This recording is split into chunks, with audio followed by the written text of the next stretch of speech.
अबे ओए, गाड़ी से हट, मेरी गाड़ी गंदी करती। कहाँ कहाँ से आ जाते हैं ये लोग। सुमन तू? सिमरन तू यहाँ कैसी है यार? मैं तो बढ़िया हूँ, तू बता तू कैसी है। वैसे तेरी हालत देख के लग नहीं रहा कि तू ठीक होगी। खैर ये सब छोड़, तू बता तू यहाँ क्या कर रही है। वो मैं यहाँ प्रॉपर्टी का काम। क्या प्रॉपर्टी? तू ब्रोकर का काम करती है? बेचारी कमीशन लेके अपना घर चलाती है। यार मुझे तो पता ही था कि तू जिंदगी में कुछ कर ही नहीं सकती। वैसे तुम्हें पता है अक्षय, ये हमारी क्लास की टॉपर थी, पहले भी चश्मुद्दीन थी और अब भी चश्मिश है। अरे इससे सारे लड़के ना दूर भागते थे, इसके करीब भी नहीं आते थे। और तुझे पता है ये अपने स्कूल टाइम में ना दिन भर किताबों में लगी पड़ी रहती थी। सारे टीचर्स बोलते थे कि कुछ ना कुछ बड़ा कर जाएगी, लेकिन आज क्या कर रही है, ब्रोकरी का काम। तुझे देख के ना मुझे बहुत सैड फील हो रहा है, बेचारी की क्या हालत हो गई है।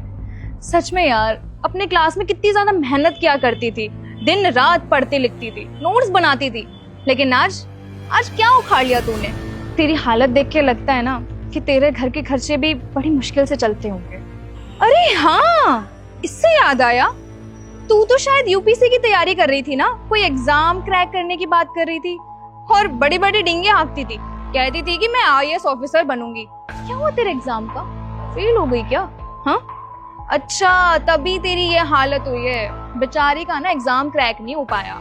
सुमन यार तू गलत समझ रही है। मैं कुछ गलत नहीं समझ रही, वैसे भी तेरी हालत देख के लग ही रहा है कि तेरी क्या कंडीशन हो गई है। खैर छोड़ो ये सब, तू कभी मेरी दोस्त रही है तो मैं तुझ पे एक एहसान कर देती हूँ। मीट माय बॉयफ्रेंड अक्षय, इसका ना बहुत बड़ा बिजनेस है, तू चाहे तो वहाँ पे जॉब भी कर सकती है। अच्छा ये बता, तुझे झाड़ू पोछा तो करना आता है ना? क्या मतलब? अरे हमारे यहाँ पे तुम जैसी लड़कियों के लिए ना सिर्फ झाड़ू पोछे की नौकरी है, क्योंकि तू वही कर सकती है, शायद वही आता होगा। क्योंकि तू पढ़ाई लिखाई करके कुछ उखाड़ तो नहीं पाई, कम से कम झाड़ू पोछा ही कर ले, इससे तेरा घर तो चल जाएगा, 4 पैसे तो कमा लेगी तू।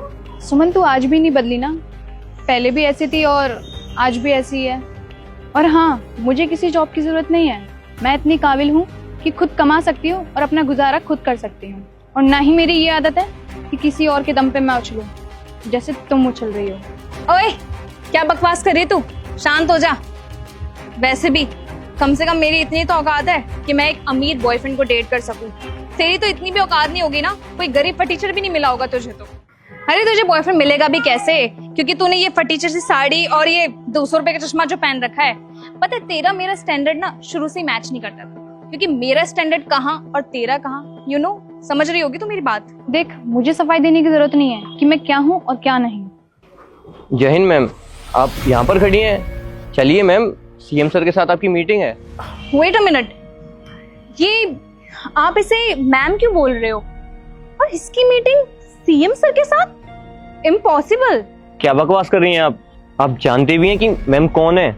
कौन है ये, कहीं की प्राइम मिनिस्टर है क्या?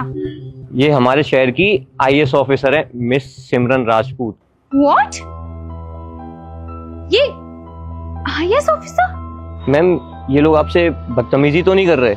नहीं, ये सब करने की जरूरत नहीं है। और वैसे भी ये मेरी स्कूल फ्रेंड है, इसका बिहेव शुरुआत से ऐसा ही रहा है। सिमरन तू आईएएस ऑफिसर है क्या? तूने मुझे फिर अब तक बताया क्यों नहीं? देखना खामखा मैंने तुझसे मजाक में बहुत कुछ बोल दिया। तू मेरा मजाक नहीं उड़ा रही थी, तू मेरी बेइज्जती कर रही थी, और तू बेइज्जती करने में इतनी मशरूफ हो गई कि तूने मुझे बोलने का मौका ही नहीं दिया। खैर छोड़ो, तू मेरी बातों को कभी समझ नहीं सकती और तुझे समझाने का कोई फायदा भी नहीं है। और हाँ,